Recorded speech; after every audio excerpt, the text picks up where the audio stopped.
Tech day fertility అమ్మ అనే పిలుపుకు శ్రీకారం చుట్టండి. పొందండి ఉచిత మొదటి కన్సల్టేషన్, మొదటి స్కాన్. సంప్రదించండి 8880747474.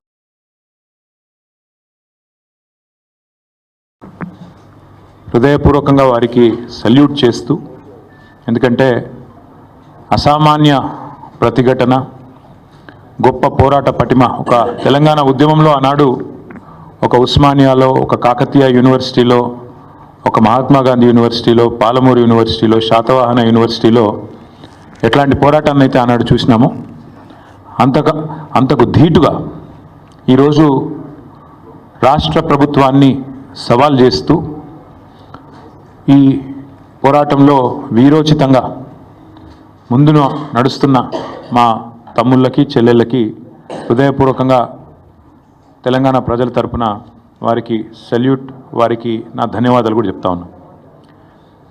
10 రోజులుగా ఇంత పెద్ద పోరాటం జరుగుతుంటే సహజంగా ప్రజాస్వామిక లక్షణాలున్న ప్రభుత్వం అయితే వారిని పిలవాలి, మాట్లాడాలి, వారి ఆందోళనలను విరమింపజేసే ఆలోచన చేయాలి. కనీసం వారితో పిలవకపోయినా కనీసం అక్కడికన్నా ప్రభుత్వ ప్రతినిధులను పంపి ఒక మంత్రి గారినో లేదా బాధ్యత గల వ్యక్తులను, అధికారులను పంపి వారికి కొంత వివరించి చెప్పే ప్రయత్నం చేయాలి. కానీ ఈ ప్రభుత్వ వైఖరి ఎట్లా ఉంది? ఆందోళనలు చేస్తున్న విద్యార్థులను పట్టుకొని గుంటనక్కలు, అక్కడ జింకలు లేవు, గుంటనక్కలు ఉన్నాయని స్వయంగా ముఖ్యమంత్రి గారు మాట్లాడుతున్నారు.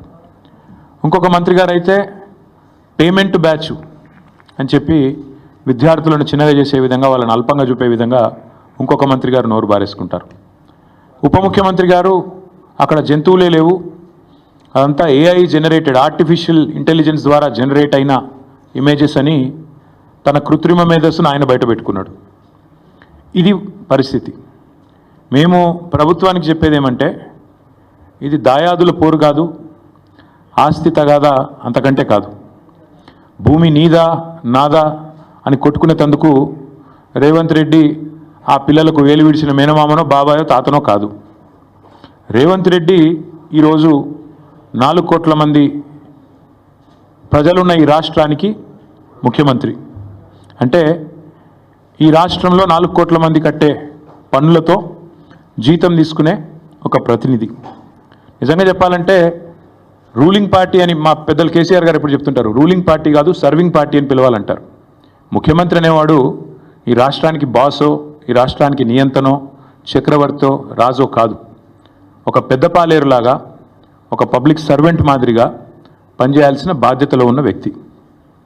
మంత్రి అయినా, ఎమ్మెల్యే అయినా, ఎమ్మెల్సీ అయినా మేమందరం కూడా వేరే పబ్లిక్ సర్వెంట్స్, మేమంతా ప్రజాసేవకులం.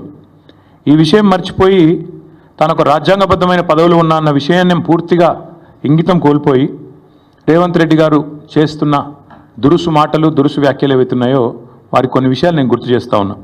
మనందరం కూడా public servants, we are all public servants including you. ఇదేం పటేల్ పట్వారి వ్యవస్థ కాదు, ఇది నియంతృత్వం కాదు. ఇక్కడ ఎవరు రాజులు లేరు, చక్రవర్తులు లేరు.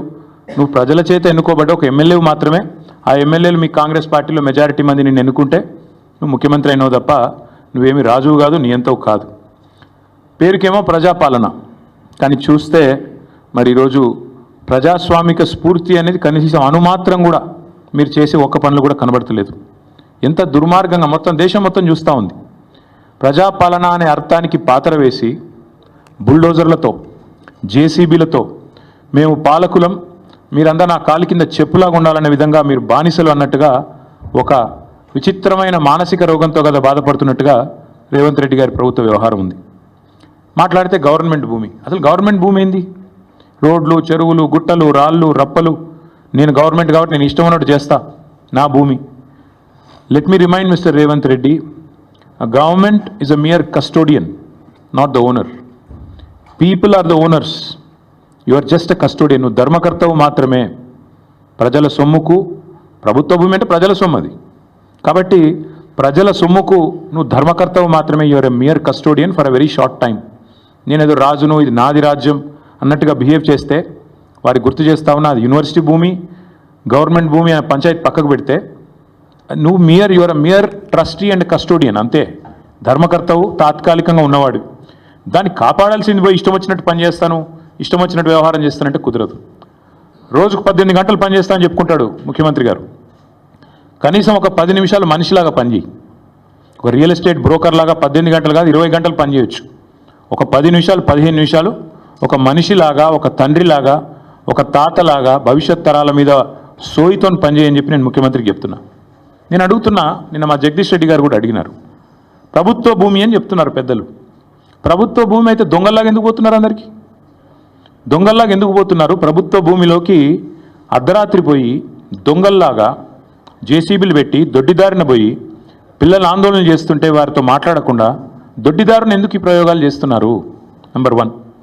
నెంబర్ 2, మీరే కదా కోర్టుకు చెప్పారు, మార్చి 27-28 నాడు ఒక పిల్ పబ్లిక్ ఇంట్రెస్ట్ లిటిగేషన్ ఒక ఎన్జిఓ వాటా ఫౌండేషన్ అని వారు ఫైల్ చేస్తే మీరే చెప్పారు కోర్టుకి 10 రోజులు సమయం ఇవ్వండి, మా జవాబు చెప్తాము, కోర్టులో మా కౌంటర్ ఫైల్ చేస్తాము అన్నారు.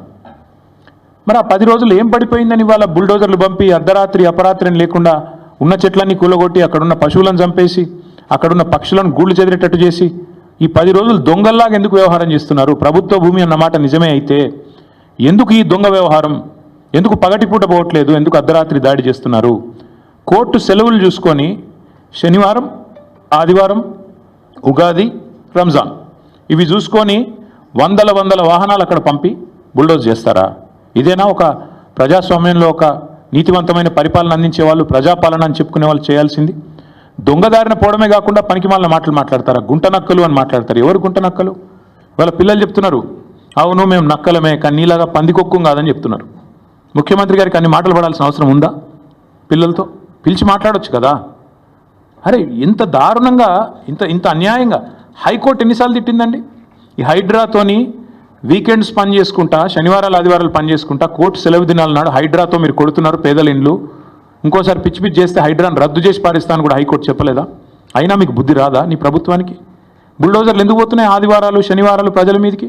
అంటే ఎన్నిసార్లు కోర్టు చెప్పినా, హైకోర్టు చెప్పినా, సుప్రీంకోర్టు చెప్పినా నీకు బుద్ధి రాదా? ఇంగితం రాదా నీ ప్రభుత్వానికి? అక్కడ పులులు లేవు, జింకలు లేవు అని పంచ్ డైలాగులు చెప్పడం ఏమింది నాకు అర్థం కాదు. అక్కడ ఏముందో కనీసం ఎప్పుడన్నా పోయినావా నువ్వు? పిల్లలు చెప్తున్నారు ఈరోజు, ఫుట్బాల్ ఆడడానికి వచ్చినాడు, భూముల మీద కన్నేసినాడు, ఇప్పుడు మమ్మల్ని ఫుట్బాల్ ఆడుతున్నాడు, మా భూములు గుంజుకుంటున్నాడు అని పిల్లలు చెప్తా ఉన్నారు. నేనేమంటా ఉన్నా అంటే రేవంత్ రెడ్డి గారిని, ప్రజాపాలన అంటే విద్యార్థుల జుట్టు లాగడం, ఆడపిల్లల బట్టలు చింపడం, ఒక న్యాయం కోసం వాళ్ళు ఒక ఇంచు భూమి వాళ్ళదా? ప్రైవేట్ భూమి ఏమన్నా? ప్రజల కోసం, హైదరాబాద్ భవిష్యత్తు కోసం వాళ్ళు కొట్లాడుతున్నారు. అక్కడ చదువుకునే పిల్లల్లో 70-75% మంది పిల్లలు మన రాష్ట్రం వాళ్ళు కూడా కాదు. వాళ్ళు పాపం వివిధ రాష్ట్రాల నుంచి వచ్చి 2-3 ఏళ్ళు ఇక్కడ చదువుకొని 4-5 ఏళ్ళు చదువుకొని PhD చేసేటోళ్ళు అయితే వెళ్ళిపోతారు వాళ్ళు. కానీ వాళ్ళకి హైదరాబాద్లో ఉన్న ప్రేమ మీద నీకు అరపైసా అన్నుందా? అనుమాత్రం ఉందా? వాళ్ళు హైదరాబాద్ కోసం వాళ్ళు పోరాడుతుంటే, హైదరాబాద్ భవిష్యత్ తరాల కోసం వాళ్ళు కొట్లాడుతుంటే కనీసం నువ్వు ముఖ్యమంత్రివి, 4 కోట్ల మందికి ప్రతినిధివి అన్న ఇంగితం నీకుందా? సిగ్గనిపిస్తలేదా? కనీసం డబ్బు కోసం ఇంత దిగజారాలా?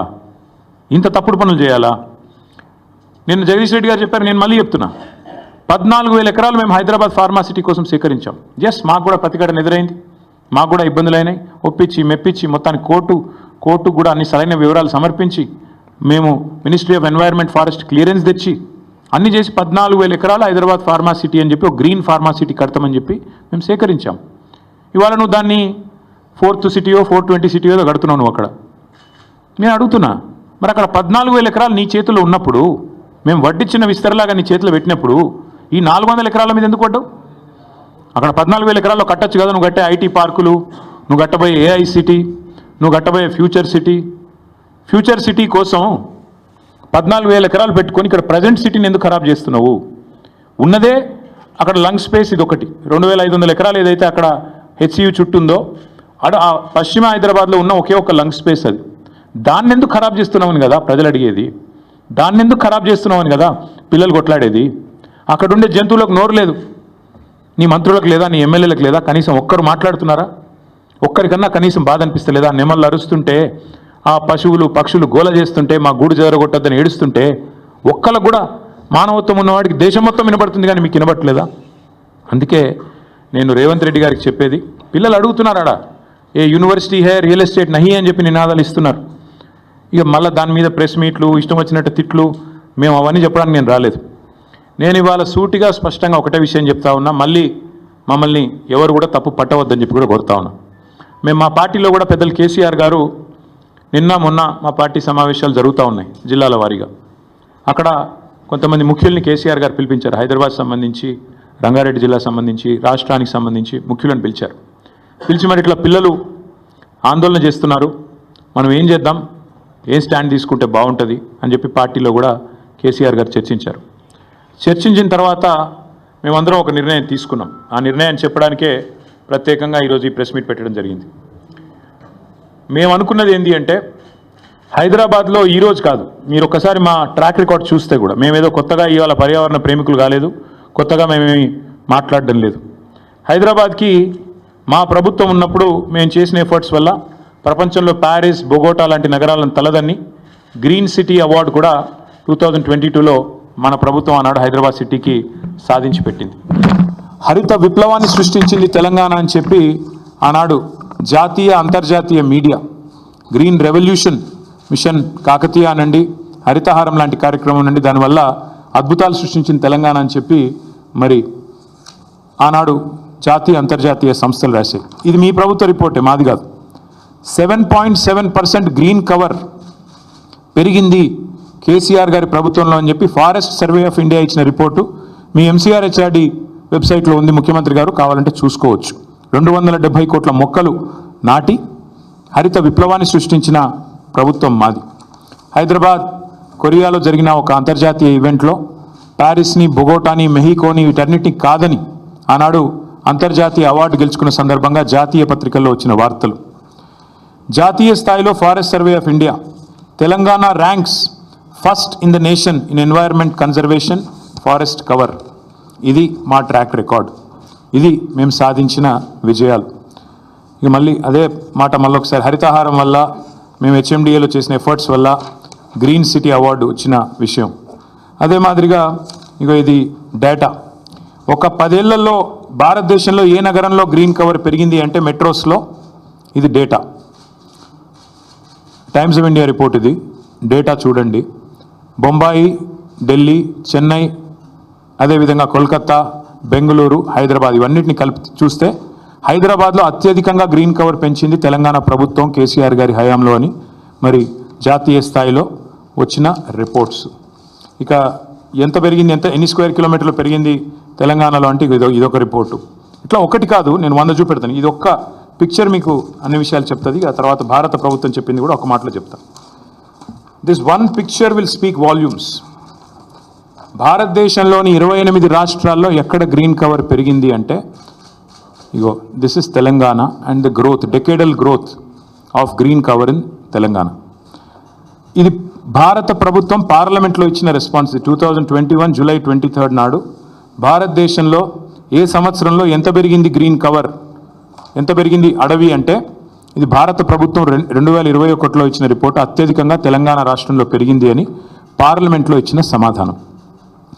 బయోడైవర్సిటీని తెలంగాణ ప్రభుత్వం ఎట్లా కాపాడుతుంది అని చెప్పి వచ్చిన వార్తలు. అన్నిటికీ మించి మేమేదో ఒక హైదరాబాద్లోనే చేయలేదు. తెలంగాణలో మా ప్రభుత్వం ఉన్నప్పుడు ప్రతి పల్లెలో పల్లె ప్రకృతి వనాలు పెట్టి, చిన్న పల్లె కూడా 19,472 పల్లె ప్రకృతి వనాలు పెట్టింది కేసీఆర్ గారు. మొత్తం 13,657 ఎకరాల్లో పల్లె ప్రకృతి వనాలు పెట్టింది. పల్లెల్లో కూడా పచ్చదనాన్ని పెంచింది మా ప్రభుత్వం. మండల స్థాయిలో 2011 బృహత్ ప్రకృతి వనాలు పెట్టింది. మొత్తం 6,298 ఎకరాల్లో ఆనాడు కేసీఆర్ గారి ప్రభుత్వం. హైదరాబాద్ చుట్టూతా 108 అర్బన్ లంగ్ స్పేసెస్ క్రియేట్ చేసి వాటిల్లో కూడా మరి వేలాది ఎకరాల్లో ప్రజలకు కండ్లకోయ ఆక్సిజన్ పార్క్ కావచ్చు, ఉప్పల్ వైపు కావచ్చు, మీరు ఎటువైపులా పోయినా మొత్తం 108 అర్బన్ లంగ్ స్పేసెస్ క్రియేట్ చేసింది కేసీఆర్ గారి ప్రభుత్వం. అట్లాగే 1,00,000 పైచిలుకు పంచాయతీరాజ్ రహదారుల వెంబడ అవెన్యూ ప్లాంటేషన్ చేయడం జరిగింది. 12,000 కిలోమీటర్ల పైచిలుకు R&B రోడ్ల వెంబడ కూడా మరి మల్టిపుల్ అవెన్యూ ప్లాంటేషన్ చేయడం జరిగింది. ప్రతి ఊర్లో నర్సరీ ఉన్న ఒకే ఒక్క రాష్ట్రం భారతదేశంలో తెలంగాణ.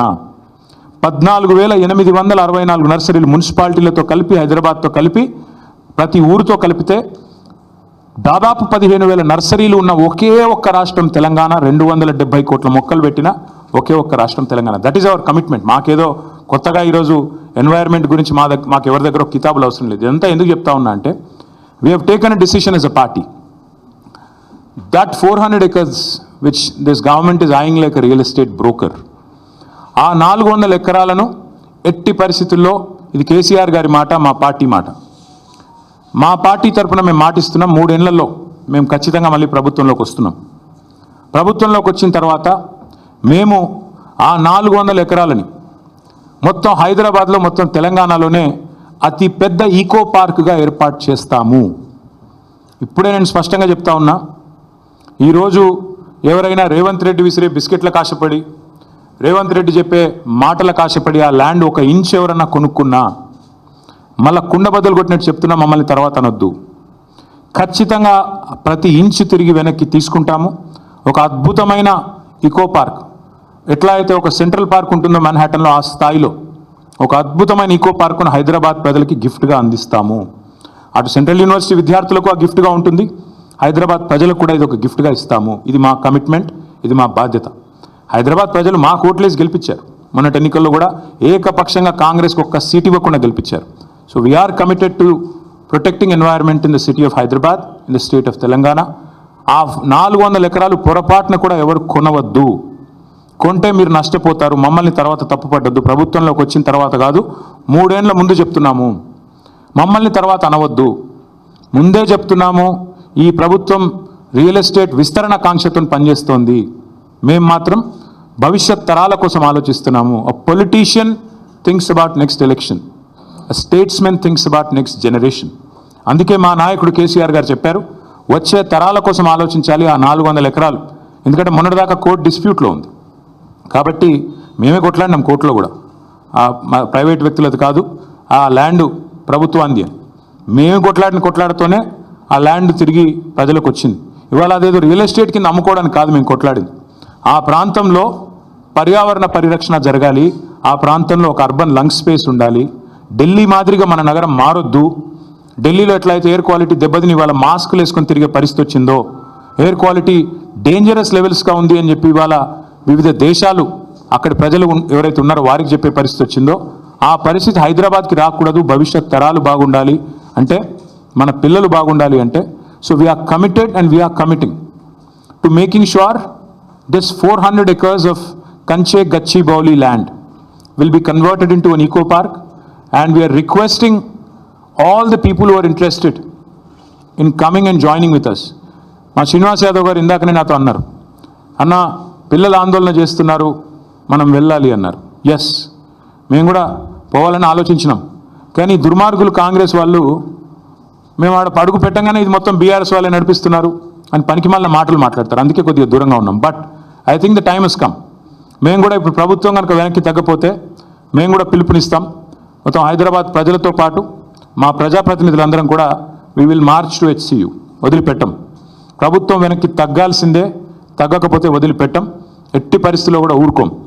ఆల్రెడీ రాజ్యసభలో మా రాజ్యసభ ఫ్లోర్ లీడర్ సురేష్ రెడ్డి గారు, మా ఎంపీ గాయత్రి రవిచంద్ర గారు, వద్దిరాజు రవిచంద్ర గారు చాలా గట్టిగా మాట్లాడినారు. ఎస్, ఇది కేంద్ర ప్రభుత్వం కూడా జోక్యం చేసుకోవాలి, ఇది కేంద్రీయ విద్యాలయంలో ఆందోళన జరుగుతున్నాయి, వెంటనే జోక్యం చేసుకోండి అని కోరినారు.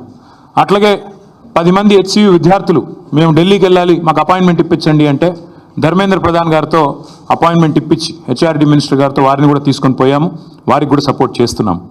లీగల్గా కూడా కొట్లాడుతున్న విద్యార్థులు ఎవరైతే ఉన్నారో, NGOలు ఎవరైతే ఉన్నారో వారికి కూడా బరాబర్ చెప్తున్నాం, సపోర్ట్ చేస్తాం. This is not a political fight, this is a fight for the future of Hyderabad, for the future of Telangana. కాబట్టి ఖచ్చితంగా ఏ పర్యావరణవేత్తకైనా అండగా ఉంటాం. ఎవరెవరైతే ఈరోజు కొట్లాడుతున్నారో ఈ భూముల పరిరక్షణకు, భవిష్యత్ తరం పరిరక్షణకు, వారికి ముమ్మాటికి అండగా ఉంటాం. ఇక పనికిమాలిన మాటలు మాట్లాడుతున్న మంత్రులు, ఆడ ఏం లేదు బయోడైవర్సిటీ, ఇంత పెద్ద రిపోర్ట్లు ఉన్నాయి, అందులో ఏమున్నది ఏం లేదు. ఎన్ని రకాల స్పీషీస్ ఉన్నాయి, ఎంత ఫ్లోరా ఉంది, ఎంత ఫౌనా ఉంది, అక్కడ ఎన్ని పక్షులు ఉన్నాయి, ఎన్ని రకాల పక్షులు, మొత్తం డీటెయిల్స్ ఉన్నాయి. ఇది నా రిపోర్ట్ కాదు, ఇండిపెండెంట్ ఏజెన్సీస్ HCUలో పనిచేసే ప్రొఫెసర్లు తయారు చేసిన రిపోర్ట్. 1-2 కాదు, బోలెడు ఉన్నాయి. ఇక ఫోటోలు చూపెట్టాలంటే ఇవి AI జనరేటెడ్ ఇమేజ్లు కాదు. పాపం మంత్రులు కొంతమంది తెలిసి తెలియక ముఖ్యమంత్రి గారి ట్రాప్లో పడి ఏదో మాట్లాడుతున్నారు. మీ HCU వెబ్సైట్లో ఉన్నాయి, కావాలంటే చూసుకోండి. హైదరాబాద్ సెంట్రల్ యూనివర్సిటీ వెబ్సైట్లోనే ఇవన్నీ కూడా ఉన్నాయి. చెరువులు, అక్కడ ఉండే ఇగో అక్కడ ఉండే తాబేళ్ళు ఒకటి రెండు కాదు, అక్కడ ఉండే పశువులు, అక్కడ ఉండే పిట్టలు, పక్షులు, అక్కడ ఉండే చెరువులు, ఇక అక్కడికి పోయిన రేవంత్ రెడ్డి గారి బుల్డోజర్లు, అక్కడికి పోయిన రేవంత్ రెడ్డి గారి బుల్డోజర్లు, అక్కడ ఎరేజ్ చేసిన, అక్కడ వీరు క్రియేట్ చేసిన అరాచకం. ఒకటి రెండు కాదు, చూడండి ఎట్లా ఒక యుద్ధానికి పోయేటప్పుడు ఎట్లయితే పోతారో అట్లా ఆ మిలిటరీ ట్యాంకర్లు వేసుకొని పోతారు చూడు, ఆ స్థాయిలో ఒక దొంగలాగా ప్రభుత్వం పోవాల్సిన అవసరం ఏంటి? అక్కడ ఉండే పశువుల్ని ఇంత స్థాయిలో ఒకటి రెండు కాదండి, అక్కడ ఉండేది వందలు. అక్కడ హెచ్సియూలో నివసించే వారికి ఎవరికైనా తెలుసు, స్పాటెడ్ డియర్ అనేది క్యాంపస్లో ఫ్రీగా తిరుగుతూ కనబడుతూ ఉంటుంది. రాహుల్ గాంధీ గారిని కూడా చివరిగా అడుగుతా ఉన్నారు, మీరేమో పెద్ద పెద్ద ఉపన్యాసాలు ఇస్తూ ఉంటారు, పెద్ద పెద్ద మాటలు చెప్తుంటారు, అదే చెప్తారు, పెద్ద పెద్ద ఉపన్యాసాలు పెద్ద పెద్ద మాటలు చెప్తూ ఉంటారు రాహుల్ గాంధీ గారు. మీరు మీరు మీరు రాహుల్ గాంధీ గారు ఆనాడు రోహిత్ వేముల విషయంలో మీరు ఆనాడు ఆల్ ఇండియా కాంగ్రెస్ కమిటీ అధ్యక్షుడు, ఒక ఎంపీ, కేసీఆర్ గారి ప్రభుత్వం ఉన్నప్పుడు మీరు వస్తే మీకు ఎస్కార్ట్ పెట్టి, పోలీస్ ఎస్కార్ట్ పెట్టి మరి మిమ్మల్ని 2 సార్లు హైదరాబాద్ సెంట్రల్ యూనివర్సిటీలో నిరసనలో పాల్గొనే ఒక ప్రజాస్వామిక పరిస్థితి ఆనాడు కేసీఆర్ గారి ప్రభుత్వంలో ఉండే. మీరేం చేస్తుండండి ఇవాళ? మీ ప్రభుత్వం ఏం చేస్తుంది? ఇగో ఇది మీరు చేస్తుంది. ఆడపిల్లల జుట్లు గుంజు కొట్టుడు, వాళ్ళ బట్టలు జినిగేటట్టు కొట్టుడు, పిల్లల మీద లాఠీ చార్జులు. ఇది పిల్లల మీద లాఠీ చార్జ్ నిన్న. इदा मोहब्बत का दुकान। राहुल जी, मैं आपसे कहना चाहता हूं, ये मोहब्बत का दुकान नहीं है। आज तेलंगाना कांग्रेस गवर्नमेंट में नफरत का नया है कि क्यों आपकी गवर्नमेंट कर रही है जो कर रही है, जो कारनामा, जो लाठीचार्ज कर रही है और जो बार बार बकवास कहा जाता है। मैं याद दिलाना चाहता हूं एक और चीज़ भी, మీకు గుర్తుండాలి, ఇదే హైదరాబాద్లో టైమ్స్ ఆఫ్ ఇండియా వాళ్ళు క్యాంపెయిన్ రన్ చేశారు. ఆ మధ్యన మేము కేబీఆర్ పార్క్ చుట్టూ ఫ్లైఓవర్లు కడదామని స్టార్ట్ చేస్తే ఎస్ఆర్డిపి కింద క్యాంపెయిన్ స్టార్ట్ చేశారు, సేవ్ కేబీఆర్, ఒక 700 చెట్లు కొట్టేస్తున్నారని. మేము ప్రజాస్వామిక లక్షణాలు ఉన్న ప్రభుత్వం కాబట్టి విరమించుకున్నాం. అక్కడ కేబీఆర్ వాకర్స్ అందరూ నిరసన చెప్తుంటే వి విడ్రూ. ప్రభుత్వం ఒక నిర్ణయం తీసుకున్న, టెండర్లు కూడా పిలిచాం, టెండర్లు ఫైనల్ అయినాయి, అగ్రిమెంట్ అయింది, 6 ప్యాకేజీలు. కానీ ప్రజలు ఎప్పుడైతే నిరసన చెప్పారో మేము వెనుకకు తగ్గాం. కరెక్ట్ కాదు, వాళ్ళని కాదని, మనం వాళ్ళ కోసమే చేస్తున్నాం, మనకెందుకు అని మనం నగర మంత్రులు, నగర ఎమ్మెల్యేలు అందరం కూడా పోయి సార్ని అడిగితే వద్దు, ఆపేయండి అన్నారు కేసీఆర్ గారు. That is commitment. ప్రజాస్వామిక లక్షణం ఉన్నవాడైతే ఆ పని చేస్తాడు. ప్రజలు ఎప్పుడైనా ఏదైనా చెప్తే వింటాడు. కానీ నేను నీ అంతను, నా అంత గొప్పవాడు ఎవడు లేడు అనుకుంటే రేవంత్ రెడ్డిలాగా ఉంటుంది. ఇది రేవంత్ రెడ్డి గారు అక్కడేం లేవంటారు. ఇక అక్కడ జింకలు పట్టుకొని నెహ్రూ జూలాజికల్ పార్క్లో పెట్టినారు. నాది కాదు, నెహ్రూ జూలాజికల్ పార్క్ రిపోర్ట్ ఇది నెహ్రూ జూలాజికల్ పార్క్ రిపోర్టు. అందులో స్పష్టంగా ఉంది, హెచ్సియులో జింకలు దొరికితే దాన్ని తీసుకుపోయి ఎక్కడ పెట్టారు? జూ పార్క్లో పెట్టినారు. మరి ముఖ్యమంత్రికి జింకలు కనబడతలేవట, గుంట నక్కలు కనబడుతున్నాయట. దేశం అంతా కోడై కూర్చుంటే కూడా ముఖ్యమంత్రి గారికి అర్థం కావట్లేదు. Once again I repeat, this press meet is to express our commitment to the people of Hyderabad that this 400 acres of land in Kanche Gachibowli, as soon as we come back into office in a matter of couple of years, we will make this the largest eco park which will be accessible to the citizens and also to the students of Hyderabad Central University. We'll preserve biodiversity, we'll make sure that this will become a top notch, a model eco park in the entire country, and our track record speaks for itself. We are a government, BRS government, which had ensured that the highest green cover growth in the entire country happened in a decade during our tenure. So that's our commitment to environment, and that's our commitment to the cause. And I appeal once again to the real estate companies which are eyeing this land. Please don't find fault with us later. We are saying it clearly ahead of time. Please do not participate in the auction. That land belongs to the future of Hyderabad. Please do not buy an inch. If you are going to invest money, you will be losing it. And please do not blame us. Please do not, say that there is a policy change later. We are extremely clear, and this is the commitment of Honorable KCR Garu, who is basically the founding father of Telangana in a way. So it's his commitment, it's his word, it's our party's policy decision. Thank you. నిన్న హరగోపాల్ గారు చాలా డీటెయిల్గా చెప్పారు brother, ఎక్కడా కూడా ఏమి ఇవ్వలేదు. సరే, నేను ఆ జోలికి పోతలేను. అది హెచ్సియు ల్యాండా, గవర్నమెంట్ ల్యాండా అన్నది కాదు పాయింట్, అది ప్రజల ల్యాండ్. హైదరాబాద్ ప్రజల ఆస్తి, హైదరాబాద్ ప్రజల ల్యాండ్. అది మేమేమంటున్నామంటే అక్కడ కొత్తగా ఐటీ పార్కులు కట్టాల్సిన అవసరం అక్కడేం లేదు. మీరు కడుతున్నారు కదా 4th సిటీయో 420 సిటీయో, అందులో కట్టండి, అందులో ఐటీ పార్కులు కట్టండి, అందులో మీరు చెప్పినవి అన్నీ చేయండి. స్కిల్స్ సిటీలు ఇంకేదో కడతా అన్నారు అవన్నీ కట్టండి, మేము వద్దంటలేదు కదా. మేము 14,000 ఎకరాలు వడ్డిచ్చిన విస్తారలాగా మీ చేతిలో పెట్టినాం, మంచిగా చేయండి, అందులో మేము వద్దంటలేదు. We are welcoming economic activity and progress, but at what cost? మొత్తం హైదరాబాద్ యాజిటేట్ చేస్తుంటే, ఆ పిల్లలు హైదరాబాద్ కాని వాళ్ళు కూడా యాజిటేట్ చేస్తుంటే, వాళ్ళ ఆందోళనలన్నీ వదిలేసి 400 ఎకరాలు ఒక రియల్ ఎస్టేట్ బ్రోకర్ లాగా ముఖ్యమంత్రి పనిచేస్తుంటే, definitely as a principal opposition KCR గారు మా పార్టీలో చర్చించి ఈ నిర్ణయం తీసుకున్నారు. We are committed to it. ఈ 400 ఎకరాలని కాపాడే బాధ్యత మాది. హైదరాబాద్ ప్రజలకు ఇది మా వాగ్దానం.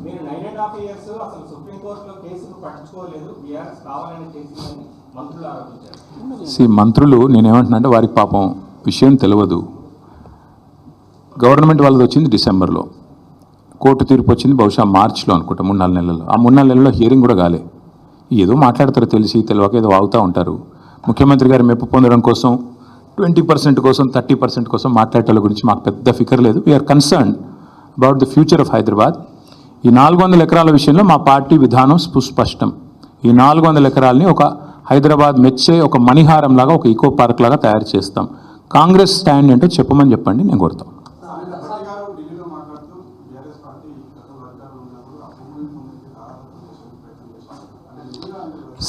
అధికారంలో వాళ్ళు ఉన్నారు, వాళ్ళు ఎవరికి దారాదత్తం చేశాం? ఇది గాలి మాటలు మాట్లాడి గాలి మోటార్లో తిరిగి ఇట్లా పోతారు ఇల్లు. ఎప్పుడో ఏమన్నా అంటే ఎన్ని రోజులు మాట్లాడతారు ఈ గాలి మాటలు? ప్రభుత్వంలో ఉన్నారు, బాధ్యతగా పనిచేయండి, వాళ్ళు దగ్గర పెట్టుకొని పనిచేయండి. ఎందుకు ఎన్ని రోజులు ఈ గాలి మాటలతో టైంపాస్ చేస్తారు? ఎవరికి దారాదత్తం చేశాము? సరే, ఇక నేనేమంటున్నా బ్రదర్, ఒక నిమిషం. ఇవాళ రేపు కాంగ్రెస్లో ఎవరు మాట్లాడారు? ఒక్క నిమిషం. ఇది బండి సంజయ్ ఐటెం నెంబర్ 6 ఏదే అది parliament reply. Item number 6 should read this. This is a reply given by government of India, not me. Item number 6 అప్పుడప్పుడు పార్లమెంట్ అటెండ్ అయ్యి అప్పుడప్పుడు కొద్దిగా చదువుకొని అప్పుడప్పుడు ఏమన్నా కొద్దిగా మాట్లాడితే, ఇది రిజర్వ్ బ్యాంక్ కాదు, ఇది forest survey of India report. ఇది forest survey of India report. ఇది గవర్నమెంట్ ఆఫ్ ఇండియాలో ఉండేవాళ్ళు కొంచెం చదువుకోవాలి అప్పుడప్పుడు. ఎంతసేపు తంబాకు నవ్వులుకుంటే ఆడియో తిరుగుతూ టైంపాస్ చేస్తే ఎట్లా నాకు అర్థం కాదు, మంచిది కాదు ఆయనకు కూడా. ఇప్పుడు చదువుకోమని చెప్పండి కొద్దిగా. ఇప్పుడే చెప్పాను మీరు వినలేదు కాక, మీరు వినలేదు. మేము కూడా గవర్నమెంట్కి కావాల్సినంత టైం ఇస్తున్నాం. ఏప్రిల్ 7th నాడు కోర్టు కూడా ఉంది. 7th ఏప్రిల్ నాడు మళ్ళీ కోర్టు కూడా వింటుంది. ఈరోజు కూడా కోర్టు వింటున్నట్టుంది. 24 hours ఇచ్చినట్టున్నారు కోర్టు కూడా టైము. ఈ ప్రభుత్వానికి కోర్టులు అంటే కూడా గౌరవం లేదు. మార్చ్ 29 నాడు బిల్ ఫైల్ అయితే ఒక ఫౌండేషన్, ఒక NGO ఫైల్ చేస్తే వాటా అని చెప్పి ఎన్వైరన్మెంటల్ ఇంపాక్ట్ అసెస్మెంట్ చేయకుండా విధ్వంసం చేస్తున్నారని వాళ్ళు ఫైల్ చేశారు. గవర్నమెంట్లో ఉన్న వాళ్ళు ఏం చేయాలండి? బాధ్యతగా ఒక రిబట్టల్ కానీ కౌంటర్ కానీ సబ్మిట్ చేయాలి. వీళ్ళు ఏం చేసినారు? 10 రోజులు టైం ఇవ్వండి అన్నారు. ఎందుకు తీసుకున్నారు 10 రోజులు టైం?